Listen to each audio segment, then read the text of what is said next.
বছরের পর বছর ধরে যে বিষয়টি নিয়ে আলোচনা হয়েছে, বিতর্ক হয়েছে, প্রতিশ্রুতি দেওয়া হয়েছে এবং প্রতিটি বাজেটের আগে প্রত্যাশার পারদ উঠেছে নামেছে, সেই নবম পে স্কেলের গেজেট প্রকাশের সময় এখন একেবারে দোরগোড়ায় এসে দাঁড়িয়েছে।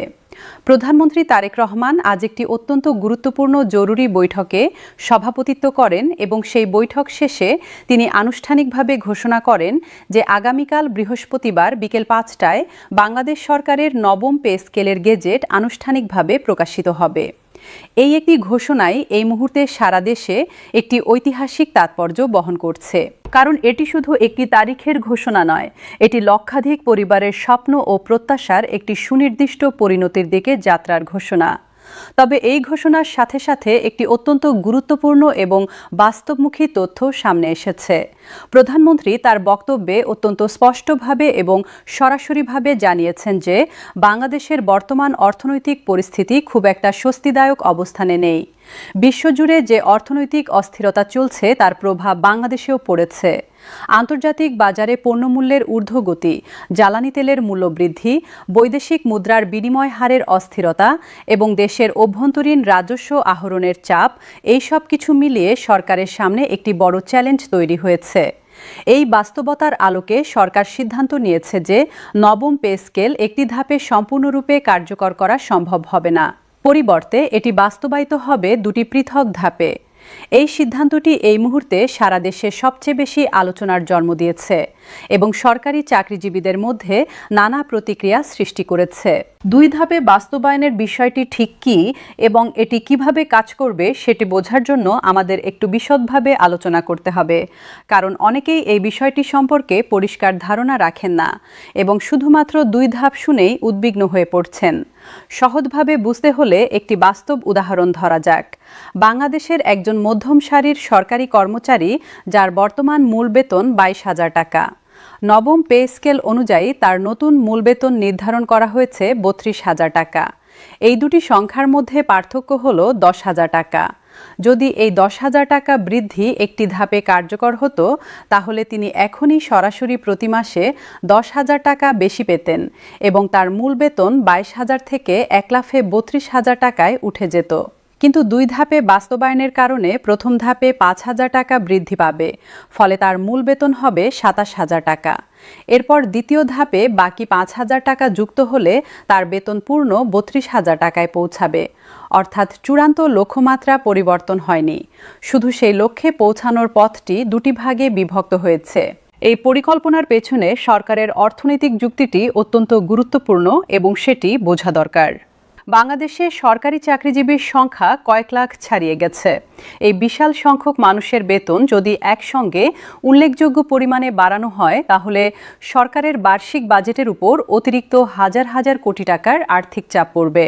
এই বিপুল অর্থ একসঙ্গে সংগ্রহ করা এবং ব্যয় করা বর্তমান অর্থনৈতিক পরিস্থিতিতে অত্যন্ত ঝুঁকিপূর্ণ হতে পারে।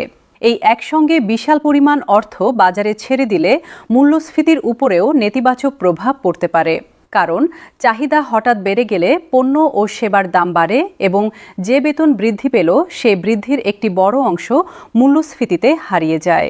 কিন্তু দুই ধাপে বাস্তবায়ন করলে এই বিপুল আর্থিক চাপকে দুটি পর্যায়ে ভাগ করে নেওয়া যায়। প্রথম বছরে একটি নির্দিষ্ট পরিমাণ এবং পরবর্তী ধাপে বাকি অংশ। এতে অর্থনৈতিক চাপ নিয়ন্ত্রণে থাকে, মূল্যস্ফীতির ঝুঁকি কমে এবং দীর্ঘমেয়াদে পে স্কেলটি আরও টেকসই হয়। এখন যারা ভাবছেন যে দুই ধাপে বাস্তবায়ন মানে শুধুই ক্ষতি, তাদের জন্য একটি বিস্তারিত বিশ্লেষণ করা দরকার, কারণ নবম পে স্কেলের সুবিধা শুধুমাত্র মূল বেতন বৃদ্ধির মধ্যে সীমাবদ্ধ নয়। এর সাথে যুক্ত রয়েছে আরও বেশ কয়েকটি গুরুত্বপূর্ণ আর্থিক সুবিধা, যেগুলো একজন কর্মচারীর সামগ্রিক মাসিক আয়কে তার মূল বেতন বৃদ্ধির তুলনায় অনেক বেশি পরিমাণে বাড়িয়ে দিতে পারে। প্রথমত, বাড়ি ভাড়া ভাতার কথা বলতে হয়। বাংলাদেশের সরকারি কর্মচারীরা মূল বেতনের একটি নির্দিষ্ট শতাংশ বাড়ি ভাড়া ভাতা হিসেবে পান। মূল বেতন বাড়লে এই ভাতার পরিমাণও স্বাভাবিকভাবেই বাড়বে। দ্বিতীয়ত, চিকিৎসা ভাতা এবং যাতায়াত ভাতাও নতুন বেতন কাঠামোর সাথে সামঞ্জস্য রেখে পুনর্নির্ধারিত হবে। এই সমস্ত ভাতা মিলিয়ে একজন কর্মচারীর মোট মাসিক আয়ে যে পরিবর্তন আসবে সেটি তার মূল বেতন বৃদ্ধির চেয়ে অনেক বেশি হবে। একটি নির্দিষ্ট উদাহরণ দিয়ে বিষয়টি আরও স্পষ্ট করা যাক। ধরুন একজন কর্মচারীর বর্তমান মূল বেতন 22,000 টাকা এবং বিভিন্ন ভাতা মিলিয়ে তার মোট মাসিক আয় প্রায় 30,000 টাকা। নবম পে স্কেলের প্রথম ধাপে যদি তার মূল বেতন 27,000 টাকায় উন্নীত হয় এবং সেই অনুযায়ী ভাতাগুলো পুনর্নির্ধারিত হয়, তাহলে তার মোট মাসিক আয় সম্ভবত 35 থেকে 37,000 টাকায় পৌঁছে যাবে। অর্থাৎ প্রথম ধাপেই তিনি শুধু 5,000 টাকা নয়, 7 থেকে 8,000 টাকা পর্যন্ত বাড়তি আয় করতে পারবেন। এই বাড়তি অর্থ তার পরিবারের দৈনন্দিন জীবনে অত্যন্ত গুরুত্বপূর্ণ পরিবর্তন আনতে সক্ষম। সন্তানের পড়াশোনার খরচ, বাড়ির ভাড়া এবং মাসের বাজার খরচ সামলানো আগের চেয়ে অনেক সহজ হয়ে যাবে। বার্ষিক ইনক্রিমেন্টের বিষয়টিও এই প্রসঙ্গে অত্যন্ত গুরুত্বপূর্ণ এবং দীর্ঘমেয়াদী দৃষ্টিকোণ থেকে এটি সবচেয়ে বেশি প্রভাবশালী। সরকারি কর্মচারীরা প্রতি বছর যে বার্ষিক ইনক্রিমেন্ট পান সেটি মূল বেতনের উপর ভিত্তি করে নির্ধারিত হয়। নতুন পে স্কেলে মূল বেতন বাড়লে ইনক্রিমেন্টের পরিমাণও সমানুপাতিক হারে বাড়বে। যে কর্মচারী বর্তমানে বছরে 1,000 টাকা ইনক্রিমেন্ট পাচ্ছেন, নতুন স্কেলে তিনি 1,500 থেকে 2,000 টাকা পর্যন্ত ইনক্রিমেন্ট পেতে পারেন।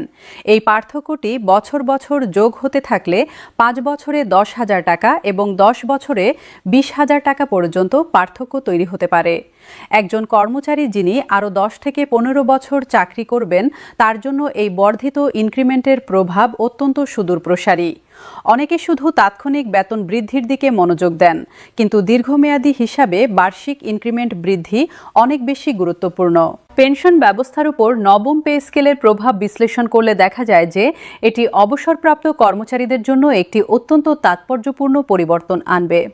বাংলাদেশের পেনশন ব্যবস্থা অনুযায়ী একজন কর্মচারীর অবসরের সময় তার সর্বশেষ মূল বেতনের উপর নির্ভর করে পেনশনের পরিমাণ নির্ধারিত হয়।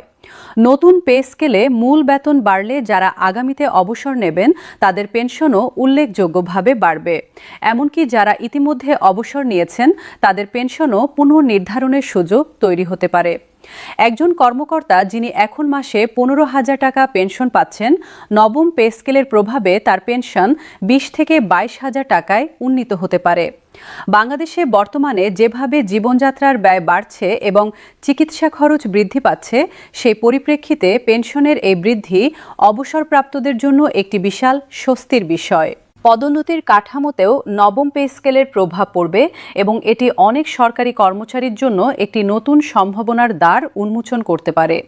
নতুন বেতন কাঠামো চালু হলে বিভিন্ন গ্রেডের মধ্যে আর্থিক পার্থক্য আরও সুস্পষ্ট এবং আকর্ষণীয় হবে। একজন কর্মচারী যখন দেখবেন যে পদোন্নতি পেলে তার আয়ে উল্লেখযোগ্য পরিবর্তন আসবে, তখন স্বাভাবিকভাবেই তিনি আরও বেশি মনোযোগ ও দক্ষতার সাথে কাজ করতে অনুপ্রাণিত হবেন। যারা দীর্ঘদিন ধরে একই পদে আটকে আছেন এবং পদোন্নতির সুযোগ পাচ্ছেন না, তাদের জন্য নতুন পে স্কেল নতুন একটি পথ খুলে দিতে পারে। বিভিন্ন গ্রেডের মধ্যে কাঠামোগত পরিবর্তনের ফলে কোনো কোনো ক্ষেত্রে দ্রুততর পদোন্নতির সুযোগও তৈরি হতে পারে। দ্বিতীয় ধাপ কখন কার্যকর হবে, এই প্রশ্নটি এই মুহূর্তে সবচেয়ে বেশি আলোচিত। গেজেট প্রকাশের আগে এই বিষয়ে সুনির্দিষ্ট কিছু বলা সম্ভব নয়, কারণ চূড়ান্ত সিদ্ধান্তটি গেজেটেই থাকবে। তবে সরকারের পক্ষ থেকে ইঙ্গিত দেওয়া হয়েছে যে যত দ্রুত সম্ভব দ্বিতীয় ধাপ বাস্তবায়ন করার পরিকল্পনা রয়েছে। অর্থনৈতিক বিশ্লেষকরা মনে করছেন যে আগামী একটি অর্থবছরের মধ্যেই দ্বিতীয় ধাপের ঘোষণা আসতে পারে।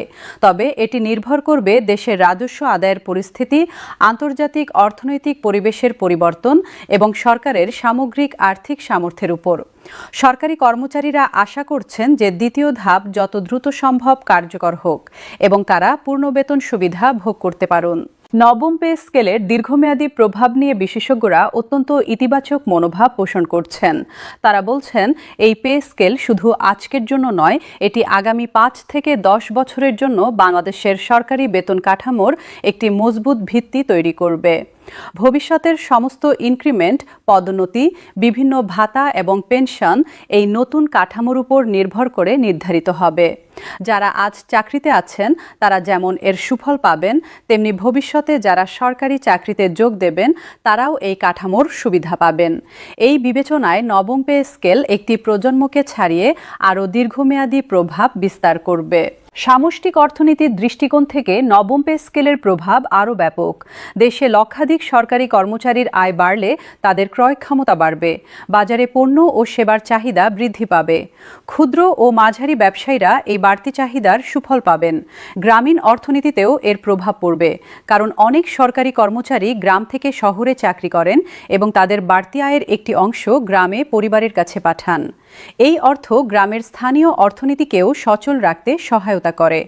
সব মিলিয়ে নবম পে স্কেল বাস্তবায়ন মানে শুধু কয়েক লাখ কর্মচারীর আয় বৃদ্ধি নয়, এটি কোটি কোটি মানুষের জীবনে পরোক্ষভাবে একটি ইতিবাচক প্রভাব ফেলবে। তরুণ প্রজন্মের কাছে সরকারি চাকরির আকর্ষণ বাড়ানোর ক্ষেত্রেও নবম পে স্কেল একটি গুরুত্বপূর্ণ ভূমিকা রাখবে। গত কয়েক বছরে অনেক মেধাবী তরুণ বেসরকারি খাতে বা বিদেশে চলে যাওয়ার প্রবণতা লক্ষ্য করা গেছে।